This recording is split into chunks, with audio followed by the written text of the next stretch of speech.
Hello, I'm Anthony Hughes. Welcome back to this video series detailing how to get started using Steinberg's free music notation software, Dorico SE. In this video, we're going to look at some of the features for guitar and percussion notation.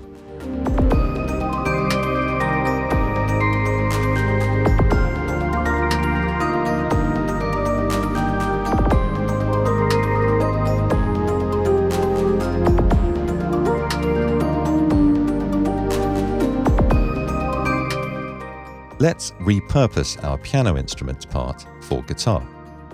In setup mode, open the player card for the piano, and from the Instruments menu, choose Change Instrument. Search for a classical guitar and hit Return. It would be helpful if the bass notes were in a downstem voice. With the first note selected, press J to show the jump bar and type Toggle Voice Direction. Many guitarists like to read tab rather than notation, and Dorico can show any music for fretted instruments in tab, notation, or both together. We control this in Layout options, found in the Library menu, or by pressing the key command Ctrl-Shift-L. That's Command-Shift-L on Mac. Dorico is powered by several options, and upgrading to Dorico Elements or Dorico Pro will give you control over more of them. For now, click Players, Fretted Instruments, and set the guitar to use notation and tablature. Press Apply and close the dialog.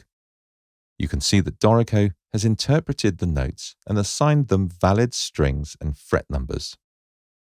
You can edit the fingering if you have a specific preference. Select one or more notes and press N to move them to be played on the string above, or M to be played on the string below.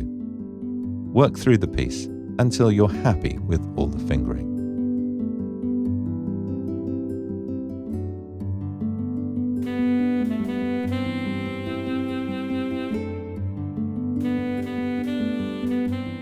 To allow your guitarist a little more freedom when playing, you can insert a slash region, and the performer will use the chord symbols to guide their improvised performance.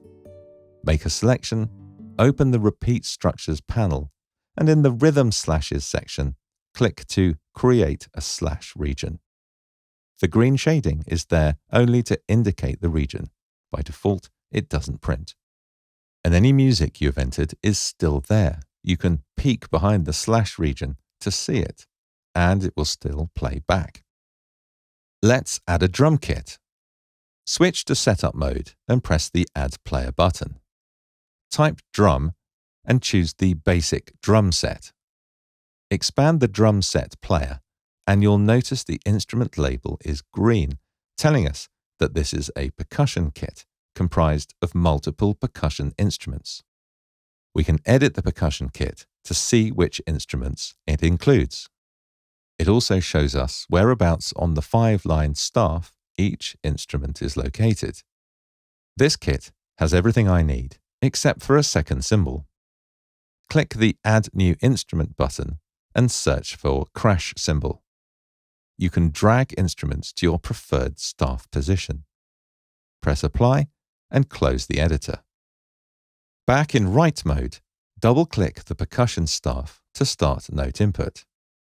You'll notice it's a little different from regular note input, as each line on the staff represents another percussion instrument. Use the up and down arrow keys to move up and down the staff, seeing how the instruments are at the positions we saw in the editor. Press Y to input a note. Some of the instruments have various playing techniques associated with them that are drawn using different note heads. When on such an instrument's staff line, press Shift and Alt plus the up or down arrow keys to cycle through the different techniques. Once you know where an instrument is located on the staff, you can use the note names as if this were a treble clef staff. I'm pressing the F and C keys to input the kick and snare. Add certain techniques, such as an open hi-hat instruction, using the Playing Techniques panel. You can also draw notes directly into the drum editor. If the drum pattern repeats, we can add a bar repeat region, similar to how we created the slash region. Or we can press R to repeat the pattern across the piece, and then add fills as necessary.